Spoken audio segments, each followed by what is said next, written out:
नमस्कार.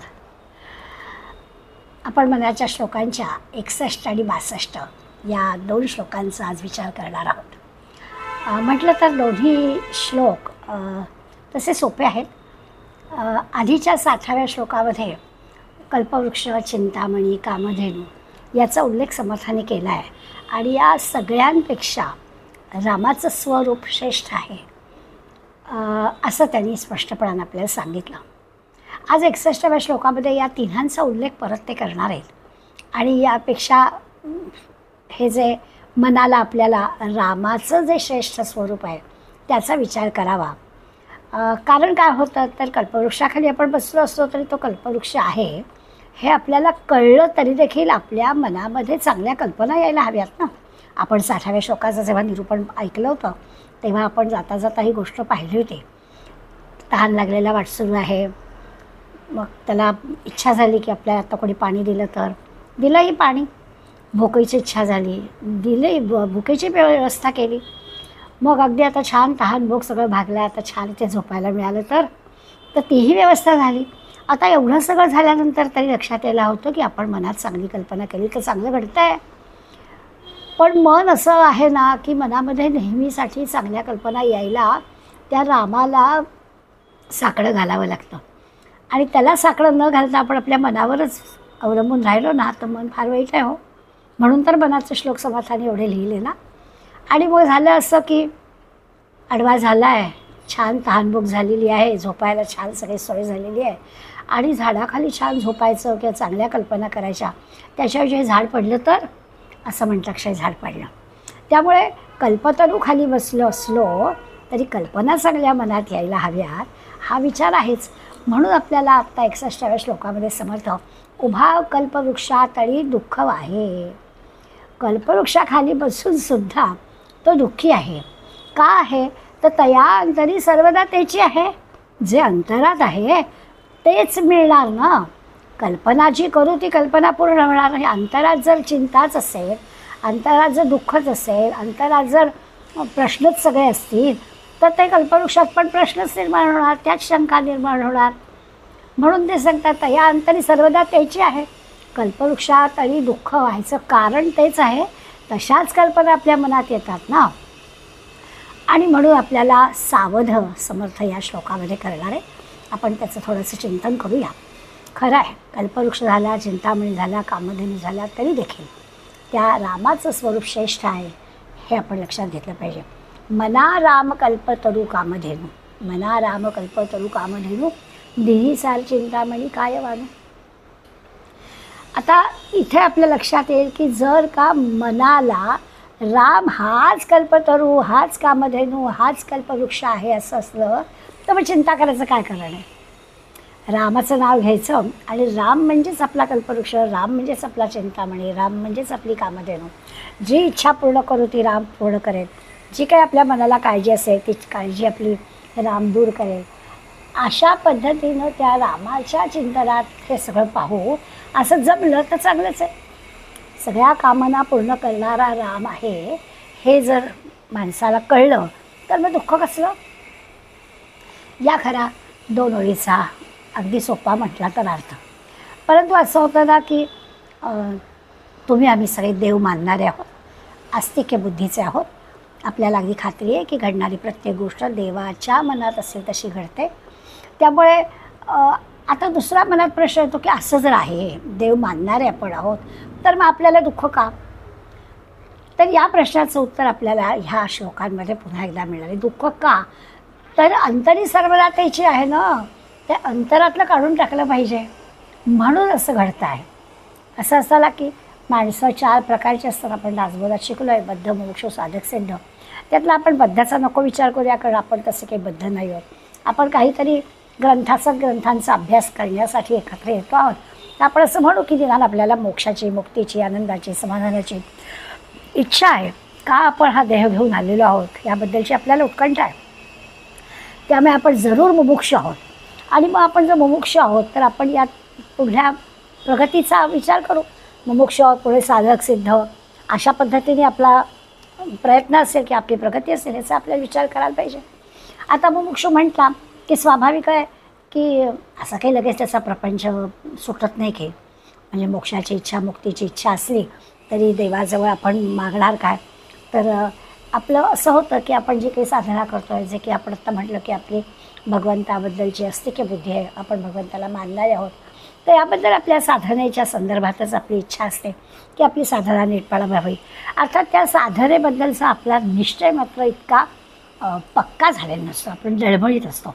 आणि म्हणून तो शब्द वापरला आहे समर्थांनी दुसऱ्या वळीमध्ये की तया अंतरी सर्वदा तेची आहे. का कल्पवृक्षाखाली बसून सुद्धा दुःख आहे माणसाला, का देव मानणाऱ्यांना सुद्धा दुःख आहे, तर अंतरी सर्वदा तेची आहे.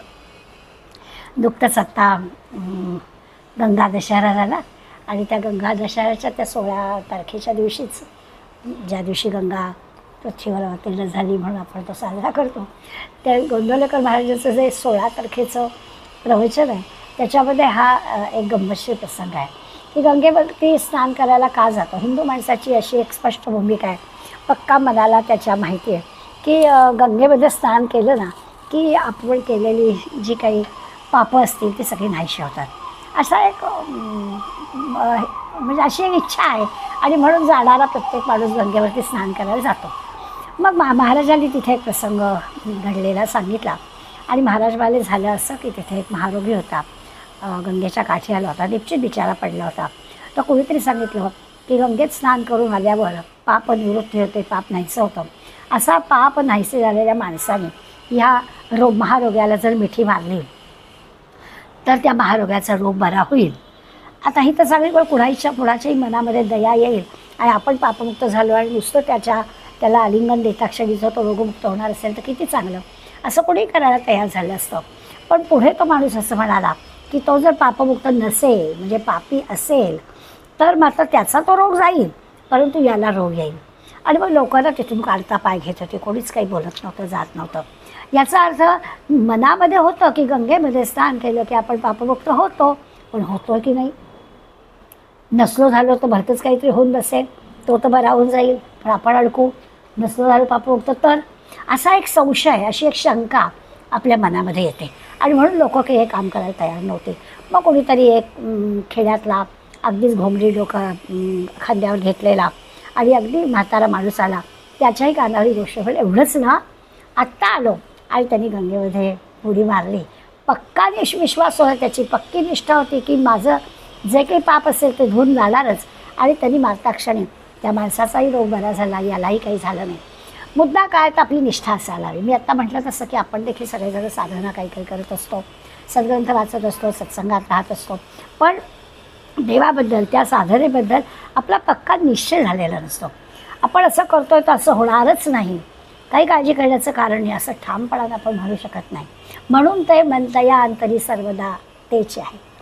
कल्पवृक्षाखाली बसून सुद्धा दुःख का, कारण अंतरात तेच आहे, त्यावेळी कल्पना तीच केली जाते. असं जे एक अनिश्चित असमाधानी अशी जी वृत्ती असते, जे एक असं साधक झाला किंवा मुमुक्ष झाला तरी तो कसा भांबावलेला असतो.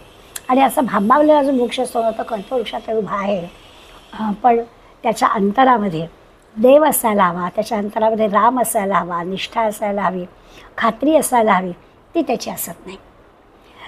याच्या जोडीला पुढल्या 2 ओळीमध्ये समर्थांनी आणखीन एक म्हणजे जशी शंका, आत्ता मी असं म्हटलं की आपल्याला खात्री नसते, मनामध्ये कुठेतरी शंका असते, आपली साधनाबरोबर चालली आहे ना, खरंच आपण पापमुक्त होणार आहेत ना, आहे ना देव संधिध, काही आपल्याला होणार नाही, असा एक विश्वास असायला लागतो, दृढ निष्ठा असावी लागते, ती कमी पडते.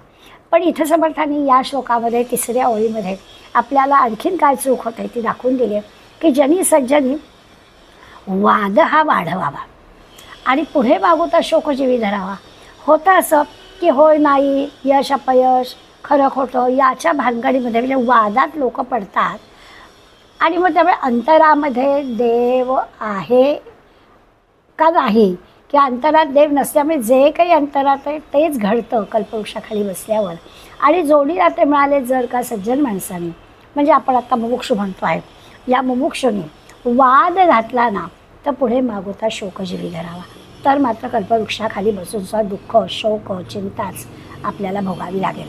म्हणून समर्थ आपल्याला या 2 ओळीमध्ये सल्ला द्या की वाद घालू नको, परमार्थाला अनुकूल, परमार्थाला पोषक असे जे काही संकल्प आहेत, अशी काही जी कामं आहेत ती कर. रामकृपेनं ते सगळं सिद्ध होईल, पण वाद घालू नको. अशा प्रकारचा हा खरा चारोळीचा श्लोक आहे. खरं म्हणजे आपल्याला सगळ्यांना माहिती आहे, चाले हे शरीर कोणाचे सत्ते, तो राम आपली सगळी मनोरथ नक्की पूर्ण करेल. कारण रामाच्या सत्तेवर हे सगळं चाललेलं आहे. हे जग रामाच्या सत्तेवर चाललेलं आहे. आपलं शरीर रामाच्या सत्तेवर चाललेलं आहे. रामाच्या छायेत आपण उभे आहोत. जी काही इच्छा व्यक्त करू ती पूर्ण करायला राम बसलेले आहेत. जया पुरुषास जे ध्यान ती तयास तेची प्राप्त, असं भगवंतांनी म्हटलं आहे. जे ध्यान आपण करू ना ते प्राप्त होणार आहे. इतकं सहज म्हटलेलं आहे. समर्थ जयासी लाभ तैसा, जयाचा भावार्थ जैसा तयासी लाभ तैसा.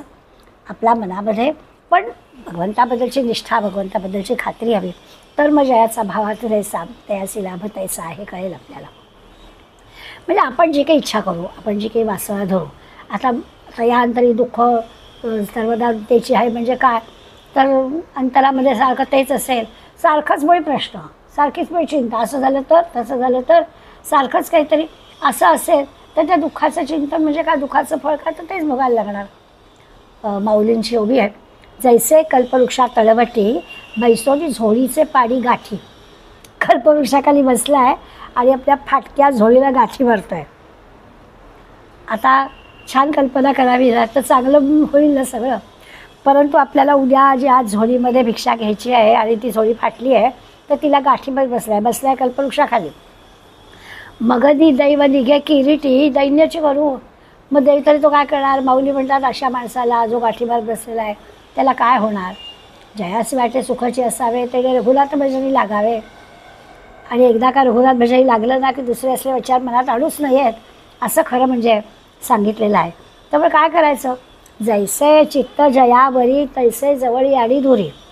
काय चित्तामध्ये आहे त्याच्यावर अवलंबून आहे. अवघे झाले सूत्रधारी, तो सगळं जाणतो आहे की आपल्या मनात काय आहे, काय आपल्याला जवळ ठेवायला हवं, काय आपल्याला दूर लोटायला हवं, कुठे आपलं चित्त जडलेलं आहे.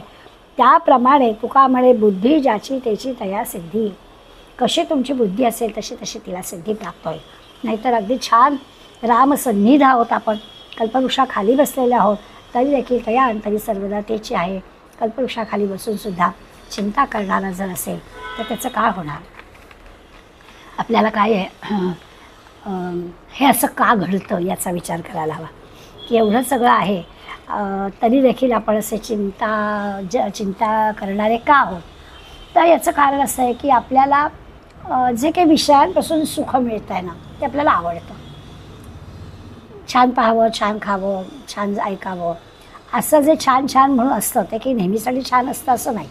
ते त्यावेळेला जरी आपल्याला आवडणारं असलं तरी ते कायमस्वरूपी कल्याणकारी असतं असं नाही, पण आपल्याला ते खरं वाटतं आणि त्यामुळे त्याच्यात आपल्याला सुख आहे अशी आपली पक्की खात्री होतं आणि मग त्याच्यासाठी तेच परिश्रम करावेच वाटतात. मग ते परिश्रम करून जे काही आपल्याला मिळणारे किंवा अनिश्चित असं असणारे, क्षणिक मिळणारे असं असल्यामुळे त्यापासून आपल्याला दुःख होतं. करतो आपण काय तर तेच आपल्याला हवं असतं. कल्पवृक्षाखाली बसून दुःखाचं चिंतन केल्याला दुःख होणार. मग देव म्हणतो विषय सुख गोड वाटतं आहे ना मग तेच भोगा. आता दुःख भोगावं लागलं तर मी काही जबाबदार नाही, कारण जशी तुमची मागणी तसा मी पुरवठा करतो. भगवंताचं अगदी व्यवहार चोख आहे की भगवंता तुम्ही जसं करताय तसं मिळणार तुम्हाला. मग देव म्हणतो सुखरूप म्हणजे आपल्याला भगवंत पाहिजे, सुखरूप असणारा भगवंत पाहिजे ना, मग तसा संकल्प करा ना. अगदी भगवंत हे बाहूपासून घेऊन पसरलं आहे, बाहूपासून बघितलेलंच आहे, तो तुमच्यासाठीच आहे. समर्थ म्हणतात सर्व सांडून शोधा मजला आयसे देवाची बोलीला. आणि म्हणून ज्यापासून अगदी पक्क निश्चित असं सुख मिळतं त्या देवाचा आपण खरं म्हणजे शोधच घेत नाही आणि म्हणून असं होतं.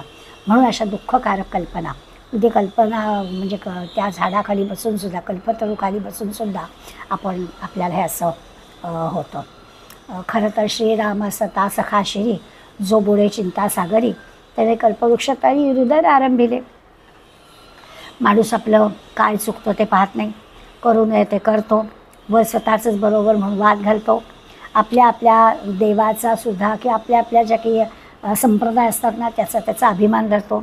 आपला देव श्रेष्ठ म्हणून वाद घालतो. अनेक देव अनेक भक्त, मुख्य हृदयस्थ जो देव आहे ना तो बाजूलाच राहतो.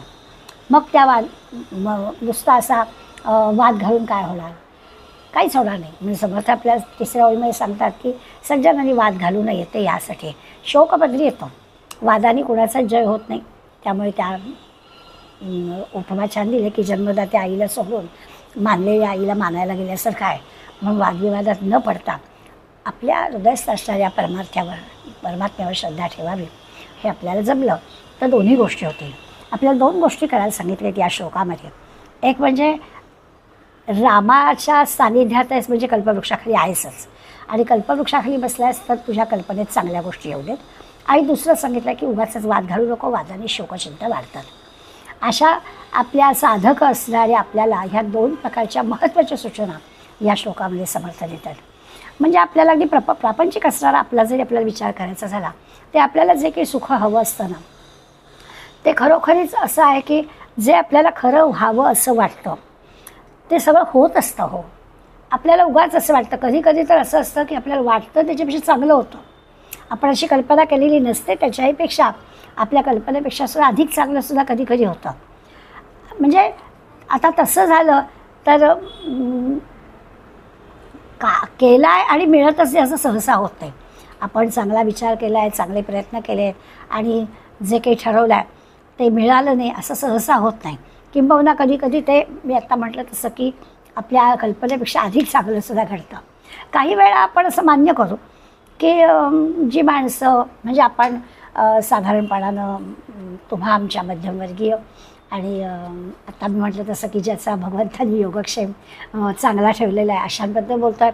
पण काही मंडळी अशी समाजामध्ये आहेत की त्यांना खरंच परमार्थाचा उपदेश नाही केला तरी चालेल. म्हणजे असं आहे की ज्यांची 2 वेळच्या जेवणाचीच भ्रांत आहे, लज्जा रक्षा इतका शुद्ध वस्त्र त्यांच्याजवळ नाही आहे, त्यांची निवाऱ्याची काही सोय नाही आहे, तर अशा लोकांनी आपल्या उपजीविकेचाच विचार करावा. आधी प्रपंच महत्त्वाचं आहेच, पण अशांनासुद्धा लक्षात घ्यायचं की ज्यांची उपजीविका नीटपणानं होते आहे तर त्यांनी तरी निदान परमार्थाचा विचार करायला हवा. आता संत तर आपल्याला सांगतातच आहेत की खरं आधी प्रपंच करावं नाही का असं सांगतात ना. त्यामुळे ज्यांची उपजीविका नीट नाही आहे त्यांनी आपल्या शास्त्रकार किंवा परमार्थकार या लोकांना काही अशा प्रकारचं हे देत नाही आहेत. त्यांनी त्यांच्या उपजीविकेसाठी लागणारे कष्ट जरूर करावे. ज्याचं अधिक धड नाही त्याचे परत्र पुससिक आहे असं समर्थाने म्हटलं की त्याला की आपण परमार्थाच्या या मार्गाकडे जा सांगणार नाही. पण ज्यांना 2 प्रहरीची कसलीही चिंता नाही आहे, ज्यांचं सगळं छान चाललेलं आहे, त्यांचा इथे विचार करायचा नाही का? तर त्यांचा इथे या श्लोकामध्ये विचार करायचा आहे, तो त्यांचा करायचा आहे की अरे सगळं चांगलं कल्पवृक्षाखाली बसलायस ना, म्हणजे तुझं सगळं चांगलं चाललेलं आहे ना, तर तू चांगले विचार कर ना. सगळं ज्याचं उत्तम आहे त्याही माणसाने परमार्थाला लागायचं नाही का? आपल्याला लोक म्हणतात ना की बघू ना निवृत्त झालो ना की आम्ही करू, तोपर्यंत आम्ही प्रपंच करा. म्हणजे वयाची 60 वर्ष होईपर्यंत आम्हाला परमार्थाकडे जायला वेळच होत नाही. आणि खरं म्हणजे ना समाजातली हीच आपत्ती आपल्याकडे आहे. सगळं ज्यांचं व्यवस्थित आहे त्यांना अधिक वाढती हाव म्हणजे प्रपंचातलीच वाढती हाव असते आणि तरी देखील त्यांना पाहिजे तशी स्वस्थता नाहीच प्राप्त होत. मग नाना ताप सहन करावे लागतात आणि त्याच्या दुःखातच माणूस पेचतो. परमार्थाला लागणाऱ्याला दुःख नसतात असा काही त्याच्यातला भाव नाही आहे, परंतु परमार्थाकडे लागायलाच वेळ नसतो. प्रपंच आणि त्याच्यामध्ये ती जे काही हवं आहे अजून हवं आहे आता प्रमोशन हवं आहे, ह्याच्यापेक्षा पगार वाढला पाहिजे, असं जे काही सगळं चाललेलं असतं त्यांनी मनस्तापच होतो. आता इथे शब्द तो वाद वापरला आहे, पण ह्या सगळ्या त्याच्या गोष्टी त्याच्यामध्ये येतात. त्यामुळे दुःख म्हणजे सगळं चांगलं असतानाही आपली दुःख वाढवण्यासारखं इथे आहे. सुख विसरायचं आणि दुःखच घोळीत बसायचं हा खरं तर मनुष्य स्वभाव आहे तो. त्यामुळे ह्याच्यातून बाहेर पडलं पाहिजे. आता असं नाही की परिस्थिती जी काही भोवतालची आहे ती परिस्थितीमुळे आपल्याला हे सगळं होतं असं परिस्थितीमुळे काही कमी जास्त गोष्टी होतील, पण सगळंच काही नेहमी प्रतिकूल असतं, कधीच काही नेहमी प्रतिकूल परिस्थिती असते असं काही म्हणण्याचं कारण नाही. आपली अंतःकरणाची जी क्षुद्रता आहे ना ती कमी झाली पाहिजे. सारखी सारखी मनामध्ये चिंता, मनामध्ये शंका, मनामध्ये काहीतरी घालमेल असं असता कामा नये. काही वेळा असं होतं की माणूस निराशच असतो आणि त्यामुळे त्याच्याकडून काही कृती होत नाही. आणि हे निराश असणं हेच दुःखाचं त्याचं कारण असतं. म्हणून आपल्याला या 4 ओळीमध्ये समजलं की कल्पवृक्षाखाली बसलास ना, मग तुला शोकचिंता का? आणि त्याचा आरोप आपल्यावरच समर्थ करतायत की तुझ्यामुळेच तुझ्या मनात जर तोच विचार आहे शोकाचा, दुःखाचा, चिंतेचा किंवा हे हवा ते हवा हव्यासाचा, तर तुला तेच मिळणार ना, असं सांगतात. कल्पवृक्षाखाली बसून दुःख करणं म्हणजे काय? तर हे आहे की त्याच्यात सुख नाही आहे, पण आत्ता वाटतं आहे की त्यातच सुख आहे आणि मग त्याच्याच मागे तो लागतो आहे. बरं, आपल्याला मिळालं ते आपल्या स्वतःच्या कर्तृत्वानं आणि जे मिळालं नाही ते परिस्थितीमुळे, असा एक आपला हे असतो की काही मिळालं मनासारखं झालं की ते माझंच कर्तृत्व आणि मिळालं नाही तर ते परिस्थितीमुळे मिळालं नाही असं म्हणतो. तर किंवा दुसऱ्याच्या दोषामुळे, दुसऱ्याच्या चुकीमुळे मिळालं असं एक धारणा असते. आता क्वचित प्रसंगी ते खरं असतं असेलही, नसेल अशातला भाग नाही, पण बऱ्याचदा आपण असा विचार करायला हरकत नाही की हे सुद्धा आपला काहीतरी त्याच्यामागे दंभ, काहीतरी त्याच्यामागे अहंकार, काहीतरी त्याच्यामागे चुकीचा विचार असतो. जे आहे जसं आहे तसं छान त्याच्यात आनंद मानून घ्यायला काय हरकत आहे. खरं म्हणजे असं आहे की आपलं कुटुंब, आपला समाज, आपला देश आणि ही सगळी ईश्वरी अनुकूलता आपल्याला असलेली ही सगळी प्रगतीकडे देण्यासाठी असते. ही सगळी जे काही आहे आपलं कुटुंब आपल्याला त्याचसाठी असतं. समाज देखील आपल्या चांगल्या गोष्टीला मान्यता देतं आणि आपली प्रगतीकडेच वाटचाल व्हावी याच्यासाठी प्रयत्न असतात. एकूण ही सगळी मंडळी आपल्या उन्नतीच्या मार्गात सहाय्यकारीच असतात. समाज काय, देश काय, कुटुंब काय किंवा एकूण परिस्थिती काय भोवतालची किंवा आपली ईश्वरी कृपासुद्धा, ह्या सगळ्या गोष्टी उन्नतीच्या मार्गामध्ये सहाय्यक असणाऱ्या असतात. पण बहुधा असं होतं सर्वांना ही परिस्थिती बहुधा सर्वांसाठी ती असते. असं नाही की ठराविक समाजातल्या काही नसते, क्वचित कोणाचा तरी अपवाद असतो. पण आपण कसं असतो की मनाला लावून घेणारं, होईल की शंका घेणारं किंवा जलच्छिद्रांविषयी म्हणतात एवढंसं काही चूक दिसलं तर तीच धरणारे, अशा ज्या गोष्टी मनामध्ये उत्कटतेने जागवतात ना, तिथे आपण त्या गोष्टीचं भांडवल करतो आणि मग मनामध्ये कल्पना दुसऱ्या तिसऱ्याच येतात. नेमकं काय घडतं, ह्याच परिस्थितीत वाढणाऱ्या, याच ठिकाणी राहणाऱ्या एखाद्याची उन्नती होते एखाद्याची होत नाही, त्याची न होण्याच्या मागची कारणं काय आहे? न होण्यामागची कारणं ही आहे. परिस्थिती सगळी सारखी आहे, कुटुंब आहे, समाज आहे, उन्नतीला मदत करणार आहेत, पण मनामध्ये ज्या काही कल्पना येतात त्या शंका, त्या कुशंका किंवा आत्ता म्हटलं तसं की आपल्या स्वतःवरच असणारा आत्मविश्वास किंवा असं थोडीशी काहीतरी चूक झाली की ती चूकच मनात धरून बसणं, ह्याचं भांडवल करणं, अशामुळे मनामध्ये म्हणजे कल्पवृक्षाखाली बसूनसुद्धा मनामध्ये दुःख भोगावं लागतं, कारण वाईटच विचार मनात येतात. दुसरं असं माणसाला ना योग्यतेपेक्षा खरं म्हणजे अधिक मिळत असतं. काही कुणाचे श्रम वाया जात नाहीत. कर्म केलं की त्याचं योग्य फळ मिळतंच. कधी कधी तर असं वाटतं की आपण केलेल्या श्रमापेक्षा सुद्धा अधिक फळ आपल्याला मिळतं. आणि निसर्गाकडे पाहिलं तर ही गोष्ट खरीच आहे. एकच दाणा पेरतो आणि त्याचे शेकडो दाणे आपल्याला मिळतात. त्यामुळे ही निसर्गातला जो उदारपणा आहे तो ईश्वराचाच उदारपणा आहे. ईश्वर पण असाच उदार आहे. आपण थोडंसं केलं, बरं आपण करतोय काय, पत्रपुष्पं फलं तोयं यो मे भक्त्या प्रयच्छति, असं भगवंतानीच आपल्याला सांगितलेलं आहे. त्याचंच पत्रपुष्प फळं हे सगळं त्याचंच आहे आणि त्यालाच द्यायचं, फक्त भक्तीच्या माध्यमातून द्यायचं की तो ऐश्वर्य संपन्नच आहे, त्याला काही तुमच्या पत्रपुष्प फळाची म्हणजे आवश्यकता नाही आहे. आणि मग असं जर सगळं आहे तरी देखील आम्ही दुःखी का? इतक्या सगळ्या जर गोष्टी आपल्या मनासारख्या आहेत, सोप्या आहेत, तरी देखील आम्ही दुःखी का? याचं कारण आमच्या काही चुका आहेत त्या आम्ही लक्षात घेत नाही आहेत. त्या आपल्याला या 4 ओळीच्या श्लोकांनी लक्षात घ्यायच्या आहेत. जसं असतं ना की सरकार खूप काही मदत करतं.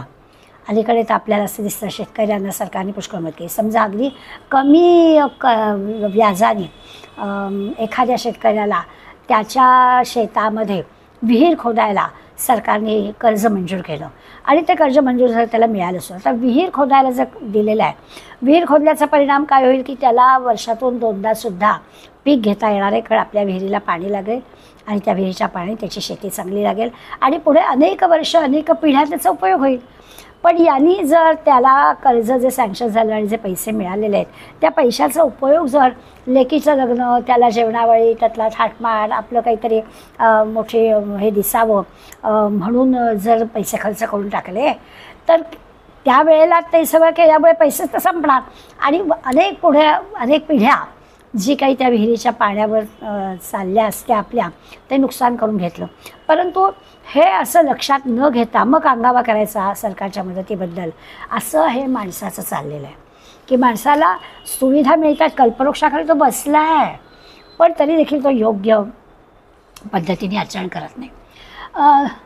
दुसरं असं असतं की आपल्याला प्रतिकूल वाटणारी जी कारणं असतात ना, ती खरं म्हणजे कुठेतरी अशी बारीक बारीक घडत असतात, नाही अशातला भाग नाही, पण त्याचा आपण गवगवा फार करतो. थोडंसं काहीतरी घडतं आणि तेच आपण गृहीत धरतो आणि हेच ते त्यामुळे त्याच्यामुळे वाद वाढवले जातात. खरं म्हणजे त्याची दुरुस्ती करायची की ठीक आहे, काही प्रतिकूल घडलं आहे तर पुन्हा असं घडणार नाही याच्यासाठी प्रयत्न करायचा, पण त्याच्याऐवजी वाद घालून नको त्या गोष्टीत पुन्हा पुन्हा पोचल्या जातात. आणि हे जे काही माणसाचं करंटेपण आहे ना, ते समर्थना खरंच बिलकुल मान्यनीय आहे. ते करंटेपण काढून टाकण्यासाठी त्याला सावध करावं लागतं, असं त्याचा अर्थ आहे. पुन्हा पुन्हा लक्षात येतं आहे, माणूस कल्पवृक्षातळी बसला आहे आणि कल्पना चांगली करायची आहे. समजा कल्पवृक्षाखाली बसला आणि माणसाने कल्पना केली की आकाशात मला या पक्षासारखं उडता आलं तर चांगली कल्पना आहे ना, आणि येईल उडता. असा विमानाचा प्रवास करताना पक्षासारखं आकाशात उडता येईल. छान आकाशात पक्षी जसा विहार करतो आहे तसं यालाही जाता येईल, चंद्रावर सुद्धा जाता येईल. म्हणजे कल्पना चांगली करणं हे महत्त्वाचं आहे. भगवंताचा हात आपण धरला, 61व्या श्लोकापर्यंत आपण आलो आहे, त्यामुळे आता रामाचा हात आपण धरलेला आहे, रामाच्या चरणी आपण गेलेलो आहे, म्हणजेच कल्पवृक्षाखाली बसलेलो आहोत. तर आपल्या मनात चांगले विचार करायला काय हरकत आहे. तिथे बसून आपण इच्छा कुठली करायची, सुखाची करायची का दुःखाची करायची, काय हे सगळं आपल्यावर अवलंबून आहे. तर तेही आपण चांगली करावी असं समर्थना आपल्याला सांगायचं आहे. कसं आहे माहिती आहे का, माणसाचं जीवन हा 4 रस्ते फुटणाऱ्या चौकासारखा आहे. त्याला योग्य दिशेला जायचं आहे आणि तो जर त्या चौरस्त्यावर गडबडला, ह्या रस्त्याने जाऊ का त्या रस्त्याने जाऊ, तर त्याला नेमकं जिथे जायचं आहे तिथे तो नीटपणे पोचणार नाही. तर चौरस्त्यावर उभं राहिलं की निर्णय आपल्याला घ्यायचा आहे आणि तसा बरं निर्णय घेणं आपल्या हातात आहे. कल्पवृक्षाखाली आपण बसलो तर निर्णय घेणं आपल्या हातात आहे, आपल्या इच्छेवरती ते घडणार आहे. त्यामुळे तिथे विचार पाहिजे, विवेक पाहिजे, काहीतरी वाद घालणं, काहीतरी मनात विचित्र गोष्टी आणणं, शंका मनात आणणं, प्रश्न मनात निर्माण करणं, हे होता कामा नाही. असं खरं म्हणजे या 4 ओळीमध्ये समर्थ आपल्याला सांगणार आहेत. जसं मन इच्छा करतं ना तसं होईल. मनाने जर दुःखाची इच्छा केली, चिंतेची इच्छा केली तर ते तणाव वाढत जातील. ते अजिबात मनामध्ये चिंता आणायची नाही. सतत असा विचार करायचा की आपण मस्तपैकी कल्पवृक्षाखाली बसलो आहे, मनात येईल ती गोष्ट घडणारच आहे, असा एक विचार करायचा, म्हणजे मग दुःख होणार नाही. पण समर्थ आपल्याला असं सांगतायत की का असं घडतं आहे, तर तुमच्या मनात असेल तेच घडतं आणि मनात तुमचं दुःखच येतं आहे. इथे आपण आपल्याला थांबवायचं आहे. कुठे मनाला थांबायचं, कुठे विवेकाने वागायचं हे कळलं पाहिजे. उगाच आपण कुठल्या ते सुखाच्या मागे धावत जातो आणि त्या ठिकाणी पोचलं की अजून आपल्याला पुढे काहीतरी आहे, पुढे काहीतरी आहे, पुढे काहीतरी हवे, तिथे सुख आहे, ते हवं असं वाटतं, संपत नाही रस्ता आणि पुढे पुढे पुढे त्या सुखासाठी आपण जात राहतो, त्या वासनांमुळे जात राहतो, त्या वासनांच्यामुळे मिळणारे दुःख पदरी पडत असतात. असं सगळं घडत असतं आणि सुख म्हणत आहे, दुःख ठाकून आले असा अनुभव येतो. म्हणजे हे सामान्य माणसामध्ये अगदी सत्वगुणी माणूस जरी झाला तरीसुद्धा त्याला ईश्वरप्राप्तीची, मोक्षाची वासना राहतेच, वासना असतेच. तर असं पण नाही चालणार, ती पण वासना ठेवायची, पूर्ण वासना मुक्ती, मग परमानंदाचा अनुभव आपल्याला मिळेल. आणि तो आपल्याला या 4 ओळीत समर्थाने सांगितला. खरी परमानंद, खरी सुखशांती हवी असेल तर शंका मनात घेऊ नका, वाद घालू नका. म्हणजे काय, हे का हे अशी शंकाच मनात आणू नका, मनात वाद घालू नका, तर खऱ्या अर्थाने तुम्हाला समाधानाचा अनुभव मिळेल. समर्थाने ना भोगाचा किंवा वासनेचा कधीच पुरस्कार केला नाही. भोगवादाचा पुरस्कार केला तर अंतिवैफल्यच, दुःखच भोगावं लागेल. कलियुगाचं ना कलह हे अगदी वैशिष्ट्य आहे. 2 भावांमध्ये, 2 मित्रांमध्ये, शेजाऱ्यांमध्ये कलह. बरं, गोष्ट पण अगदी साधी साधी असते, असं काही नाही आहे. अगदी साध्या गोष्टींमध्ये वाद होतात, कलह होतात. दूरदर्शनवरती तर आपल्याला मुद्दामच परस्पर विरुद्ध मतं असणाऱ्या लोकांना एकत्र बोलावलं जातं आणि अक्षरशः भांडणं लावली जातात आणि ते मोठं कौतुकाने ती भांडणं पाहणारे आपला वेळ आणि आपली शक्ती आणि आपली बुद्धी खर्च करतात. हे सगळं जे की ते निरर्थक आहे हे समर्थन सांगायचं आहे. आणि साधकाने हे सगळं टाळावं आणि त्याच्या बदल्यात काय करायचं आहे, सुखसंवाद करावा, वाद टाळावा आणि सुखसंवाद करावा.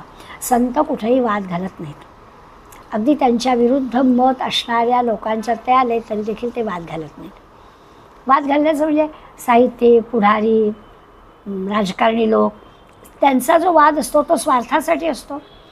म्हणजे आपल्या मराठीत म्हण आहे ना, शिळ्या कढीला ऊत आणणं, तसं ते त्यांचं वाद घालणं असतं.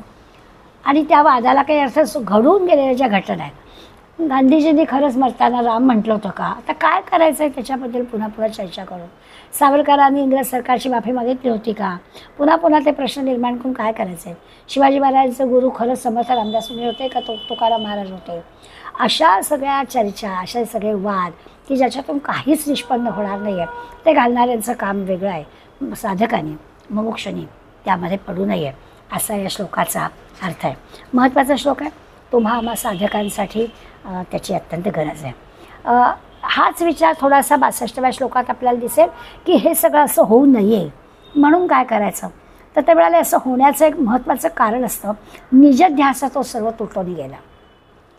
आपली ईश्वराशी जी लिंक लागलेली आहे ना, तो जो निजध्यास आहे तो जर तुटला तर ही गडबड होते. मग बळे अंतरी शोकसंताप हटलेला. ईश्वराशी आपलं जे जोडलं गेलेलं आहे ती जर गडबड झाली, तिथेच आपला विश्वास कमी झाला, ती निष्ठा कमी झाली किंवा असला तर असं जरतरची भाषा असेल तर बळे अंतरी शोकसंताप हटलेला होईल. आणि मग सुखानंद आनंद भेदे बुडाला. असं जेव्हा भेद होतं, असं जेव्हा द्वैत होतं, हो की नाही असा जेव्हा प्रश्न पडतो तेव्हा आनंद मिळतच नाही. खात्री असेल तर आनंद मिळतो. त्यामुळे सुखानंद आनंद भेदे बुडाला, मनी निश्चयो सर्व खेदे बुडाला, मग दुःखातच बुडतं. आता या 4 श्लोकामध्ये म्हणजे आधीच्या 61व्या श्लोकाचा परिणाम 62व्या श्लोकामध्ये समर्थ आपल्याला सांगतात की वादविवाद घालणं हे विघ्न कसं आहे ते सांगतात. पुन्हा पुन्हा सांगतात.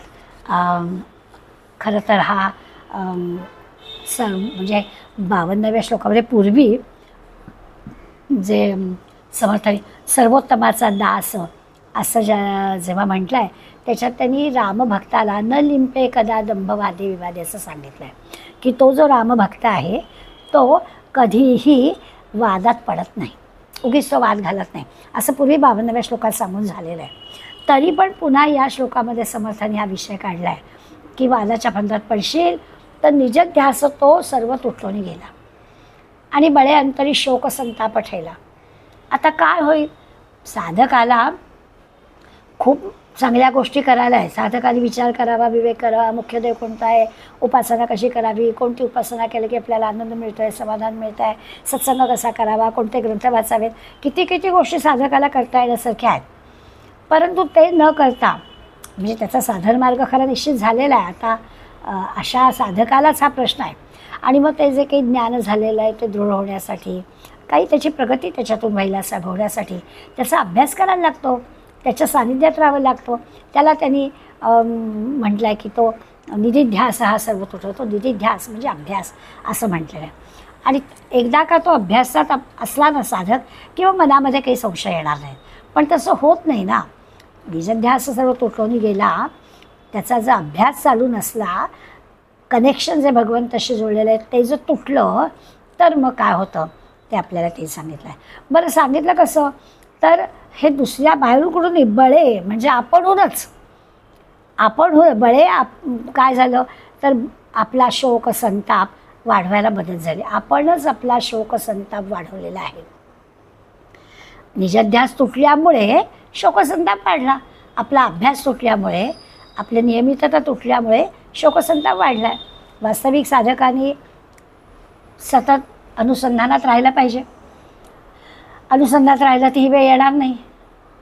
आता अनुसंधानात राहायचं म्हणजे भगवंतावरची जी काही निष्ठा आहे तिथे ती निष्ठा ठेवली पाहिजे. आपल्या मन बुद्धी जी काही आहे, चित्त अहंकार, या सगळ्यांमध्ये ईश्वराबद्दलचं अनुसंधान असलं पाहिजे, तर मग शोकचिंता होणार नाही. पण शोकचिंता होण्याचं कारण काय, तर आमचा निजध्यास सुटतो. मी म्हणजे कोण, आता मी म्हणजे देह नाही, मी म्हणजे बुद्धी नाही, मी म्हणजे मन नाही, असा जो काही विचार करायला हवा, मी कोण आहे, हे साधकांनी लक्षात घेतलं पाहिजे. हे वादविवाद पडता कामा नये. वादविवाद पडलं नाही तर मग त्या भगवंताशी निजध्यास राहील आणि मग शोकचिंता येणार नाही. पण शोकचिंता येण्याचं मूळ कारण आपला भगवंताशी जो निजध्यास असायला पाहिजे तो तुटतो. म्हणून ही सगळी गडबड होते. कशामुळे तुटतो? शंकेमुळे तुटतो, वादामुळे तुटतो. तो वाद सुरू झाला की मग ते भगवत स्वरूप पाहण्याच्या ऐवजी हा खोटा का मी खोटा, ह्याच्यातच सगळा बुद्धी आपली खर्च होते आणि आपण कसे बरोबर आहोत हे सांगण्यामध्ये आपली शक्ती खर्च होते. त्यामुळे निजध्यास तुटतो. निजध्यास तुटला म्हणजे आपली अहम वाढला, देहबुद्धी वाढली असं होईल आणि मग पुन्हा त्या देहबुद्धीला वळवावं लागतं, पुन्हा अभ्यास करावा लागतो. अहंकार वाढवू न देता आपण खरंच कोण आहोत याचा शोध घ्यावा लागतो. नाहीतर मग एकदा त्या ह्याच्यात घुसलं की मग मत्सर आला, द्वेष आला, सगळे रिपू आपल्याला त्रास द्यायला येतात आणि मग हा शोकसंताप होतो. त्यामुळे आपणच आपला शोकसंताप वाढवतो असं सांगतात. खरं आहे, जर का ह्या सगळ्या श्लोकांच्यामध्ये साधक हा अगदी छान देवाच्या सन्निध बसला आहे, कल्पवृक्षाखाली बसलेला आहे, तर साधकांनी आपलं आचरण कसं ठेवलं पाहिजे हे समर्थ आपल्याला सांगतात. सगळं छान चाललेलं असतं साधकाचं, तो उगाच चालत्या गाळ्याला खिळी पडते ना, काहीतरी शंका मनात आल्या, काहीतरी कुशंका मनात आल्या, कुठंतरी वाद घालत बसलं, कोणीतरी काहीतरी आपल्याला प्रश्न केला, त्याचा आपला राग आला आणि मग चालू असणाऱ्या सगळ्या साधनेला खीळ बसते. खरं तर त्या भगवंताशी इतकं तादात्म्य पावल्यावर सुखाचा, शांतीचा अनुभव आपल्याला मिळेल आणि साधनेपासून जर दूर लोटला तर शोकचिंता आपल्याला म्हणजे तो निश्चय डळमळायला लागतो आणि मग साधना नीट होत नाही, मग शोक वाटतो, मग चिंता वाटते, मग काय होणार, कसं होणार, मग आपलं नशीबच खोटं वगैरे वगैरे गोष्टी आपल्या येतात. म्हणून मग तो निजध्यास पाहिजे.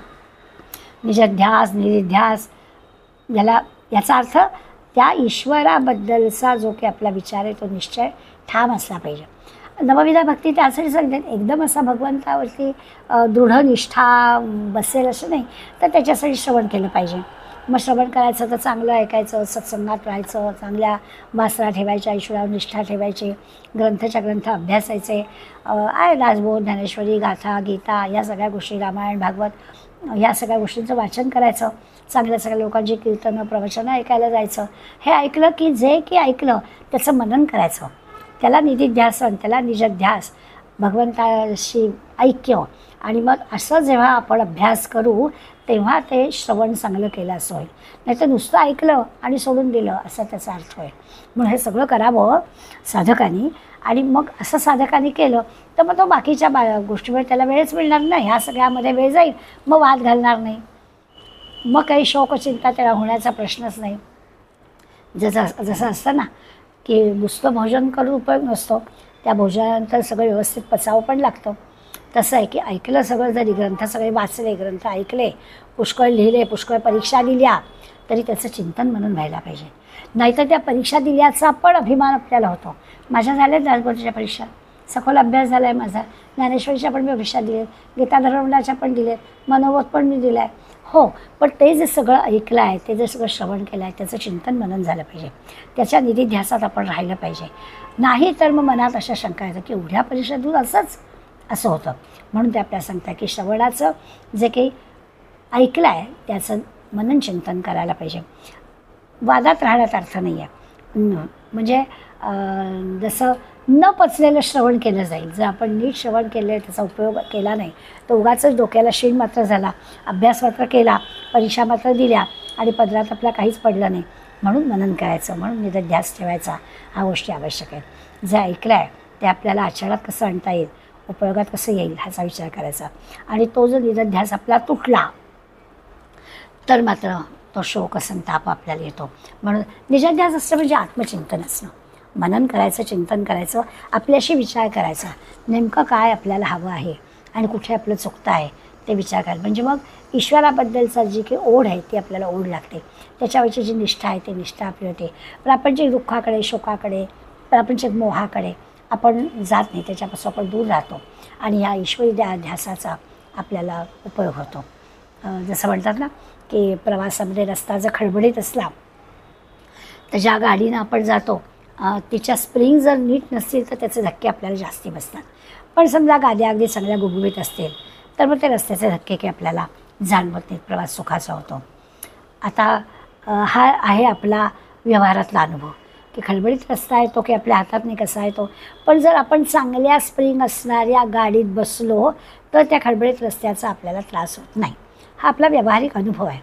आता आपल्या जीवन प्रवासाचा विचार आपण करूया. अगदी निजध्यासाने असंच होतं. आपण जर अभ्यास केलेला असलं, छानपैकी अध्यात्म आपण त्याचं चिंतन मनन केलं असेल तर ते अध्यात्माचं जे चिंतन मनन आहे, आपण ज्या परीक्षा दिल्या असतील, आपण जे ग्रंथ अभ्यासले असतील, ते जे एक शॉक ॲब्सॉर्बर आहेत. मग आपल्या जीवनामध्ये असं खडबडीत काही होतच नाही, सगळं छानच होतं. जर का त्याचं चिंतन मनन आपलं असेल तर आपल्याला कशाचं दुःख होत नाही, कशाचा शोक येत नाही आणि आपलं हा जीवन चांगलं चालतं.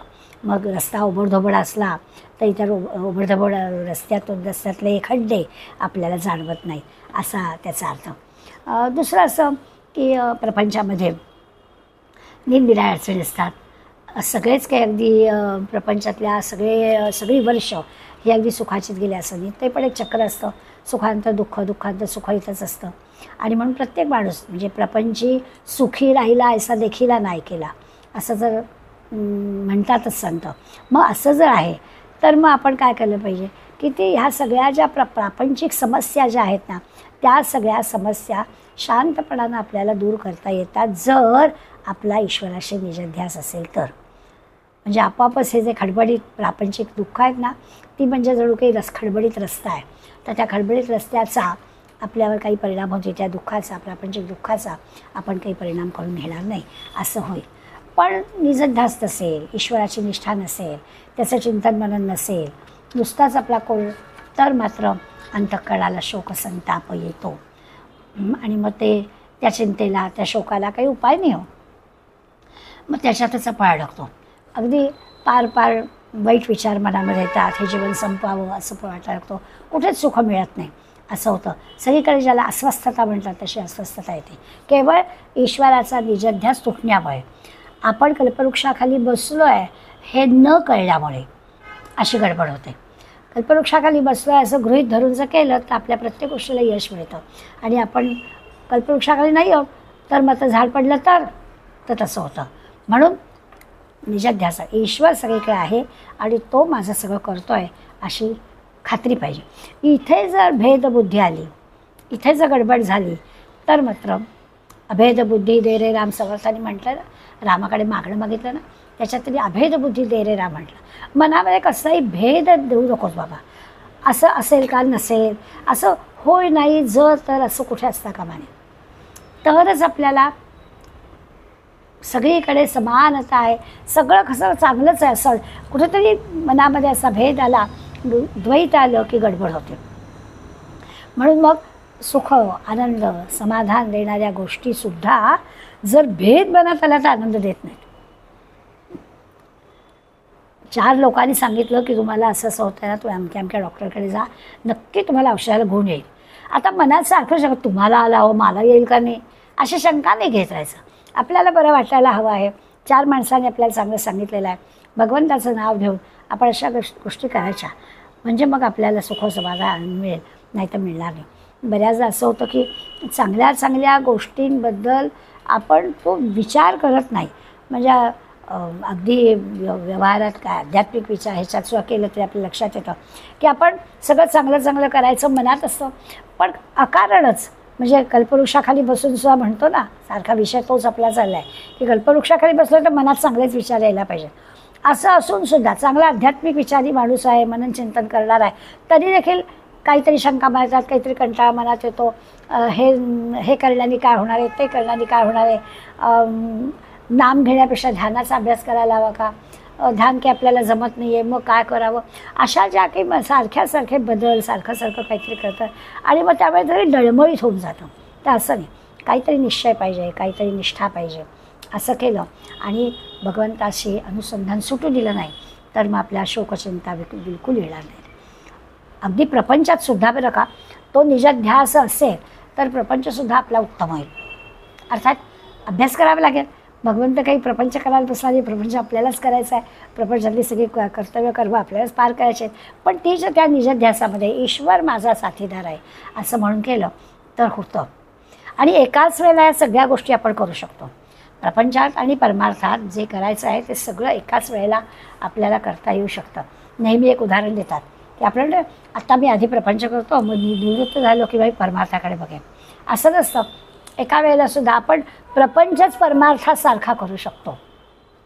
म्हणजे काय करायचं, जसं असतं ना की सायकल शिकणारा मुलगा असतो, सुरुवातीला त्याला बिचाऱ्याला सगळ्या गोष्टी जमत नाहीत. म्हणजे बॅलन्सिंग करायला गेला तर वेग घेता येत नाही, म्हणजे पॅन्डल मारायला त्रास होतो. तिकडे पॅन्डल मारायला गेला तर थोडं बॅलन्स चुकतो. असं सगळं होतं. एकाच वेळेला सगळं आजूबाजूला बघायचं असतं, समोर वाहन येत असतात. भारतातल्यासारख्या ठिकाणी असेल तर डावीकडे उजवीकडून कुठूनही कोणी येऊ शकतं. त्यामुळे तिकडे पण लक्ष सगळं ठेवायला लागतं, चौफेर बघावं लागतं. पण एकदा का हे सगळं आपल्याला ते छानपैकी जमलं तर मग ती सायकल चालवता चालवता अगदी कुठल्याही बाजूने कोणी वाहन आलं तरी पण कसं डावीकडून उजवीकडून आपल्याला जाता येईल असा अंदाज घेता येतो. बॅलन्स पण चांगला राहतो, वेग पण चांगला होतो. इतकंच काय, मित्राशी गप्पासुद्धा मारता येतात. हे सगळं जमतं. तसंच आहे, एकदा त्या कल्पवृक्षाखाली मी बसलेलो आहे असं ठाम पक्क झालं की मग माणूस वाद घालत नाही, त्याला शोक नाही, त्याला चिंता नाही. तो ईश्वर सान्निध्यात असतो, त्याच्या अनुसंधानात असतो आणि मग सगळं त्याला जमतं. प्रपंचही जमतो, परमार्थही जमतो. जीवनाचा ना एक असा नियम आहे की जे आपल्याला मिळालेलं ना त्याला आपल्याला विसर पडतो. मग आता आपण जर कल्पवृक्षाखाली बसतो त्याचा विसर पडू द्यायचा नाही. विसर म्हणजे आपल्याजवळ असूनसुद्धा ते नाहीच आहे असं आपल्याला वाटलं तर मग काय होणार, तसं नाही होता कामा. त्यामुळे आपल्याला आपल्याजवळ ते आहे आणि ईश्वर माझ्याबरोबर आहे, तर मला नक्कीच हे सगळं सहजपणानं करता येईल अशी खात्री आपल्याला वाटली पाहिजे. हा जो निजध्यास आहे म्हणजे त्याची ना ओढ लागली पाहिजे, ईश्वराची ओढ लागली पाहिजे, साधना चालू ठेवली पाहिजे. म्हणजे मग वृत्तीसुद्धा पूर्णपणानं निस्संदेह होते, आपोआप हे सगळं जमतं. आधी सांगितलंच आहे की शंका घ्यायची नाही, वाद घालायचा नाही. म्हणजे मग ह्या सगळ्या गोष्टी संत सज्जन वाद घालत नाहीत. वादाने नुसतं दुःख वाढतं, वादाने निर्णय पण नीट होत नाही, माणसं तोडली जातात. एखाद्याच म्हणजे नंतर पुन्हा कधी भेट झाली तरी तो त्या दिवशी किती वाद घालत होता असं म्हणून तीच आठवण आपल्याला राहते, परिणामी दुःख होतं. त्यामुळे वाद घालायचा नाही. गोड बोलून माणसं कशी जवळ करता येते. उदंड ओळखी होता उदंड भाग्य होत असे आणि उदंड कलह होता उदंड लाथा खात असे. समर्थांचं ना अगदी सडेतोड सांगणं आहे की छानपैकी तुम्ही ओळखी वाढवा, गोड बोला, लोकांना आपलंसं करा, संपर्क वाढवा, उदंड भाग्य होत असे. जेवढे अधिक मित्र, जेवढ्या अधिक जवळी करणारे ती श्रीमंती आहे. पण उदंड कलह होता, पण वाद घालत बसतात, कलह झाला, भांडणं झाली की उदंड लाथा खात असे की मग सगळीकडून आपल्याला टोकलत जातं, कोणी आपल्याला जवळ करत नाही. अगदी विद्वान लोकंसुद्धा कारण नसताना उगीचच वाद घालत असतात आणि या सगळ्याला नाशाला आपण कारणीभूत होतो. तसं होऊ नये. ईश्वरप्राप्तीचा निश्चय डळमळीत होऊ देऊ नये. ह्या ज्या 2 श्लोकांमध्ये अगदी समर्थ महत्त्वाची गोष्ट हीच आपल्याला सांगतायत की कल्पवृक्षाखाली तू बसलायस बाबा, तुला चिंताच करायचं कारण नाही आहे. तू कल्पना चांगली कर, आपोआप तुला सगळं चांगलं होणार आहे. कल्पना जर गडबडलास तर मात्र जी कल्पना करू तसं घडेल ना. म्हणून आपल्याला समर्थ सावध करतायत. सज्जनांनी वाद घालू नये. वादाने उगाचच शोकाला आपण कारणीभूत होतो असं 61 श्लोकात सांगितलं. लगेच 62 श्लोकामध्ये निजध्यास आपला तुटू देऊ नये. निजध्यास तुटला की शोकचिंता आलीच. म्हणून सतत अभ्यासात, सतत अनुसंधानात राहावं. तो सुखानंद देणार आहे. पण जर का तसं घडलं नाही तर द्वैतामध्ये सगळी गडबड आहे. म्हणून कधी निश्चय डळमळीत करू नये. निश्चय डळमळला तर मात्र भेदाभेद झाला आणि आपण दुःखाला, चिंताला, शोकाला कारणीभूत होतो, दुःखाला कारणीभूत होतो. म्हणून आपल्याला दोन्ही श्लोकामध्ये समर्थांनी सावध केलेलं आहे.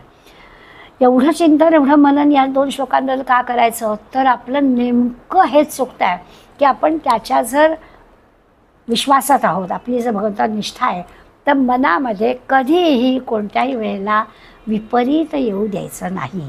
हा ह्या श्लोकामागे आपण घ्यायचा आपलं बोध आहे की काय वाटेल ते झालं तरी मनात चांगलाच विचार येईल असा प्रयत्न करायचा. ते जमलं तर आपल्याला शोक होणार नाही, आपली चिंता वाढणार नाही, आपल्याला दुःख होणार नाही. अंतरात चांगलाच विचार आला तर चांगलंच घडेल. आणि जी गोष्ट आपण 60व्या श्लोकात पाहिली की असं सगळं छान, तहान लागली पाणी मिळतं आहे, भूक लागली अन्न मिळतं आहे, विश्रांती हवी तर झोपेची सगळी व्यवस्था होते. मग जर झाडाकडे पाहिल्यावर चांगलंच मनात याला का हरकत होते. तर तसं आपलं होईल अशी एक खात्री समर्थ मनाच्या श्लोकांच्याद्वारे आपल्याला देत आहेत. तसा आपण विचार करावा. सतत मनात चांगलेच विचार येतील असा प्रयत्न करावा. तो आपल्या मनाच्या श्लोकातला मनाला केलेला बोध आहे. धन्यवाद.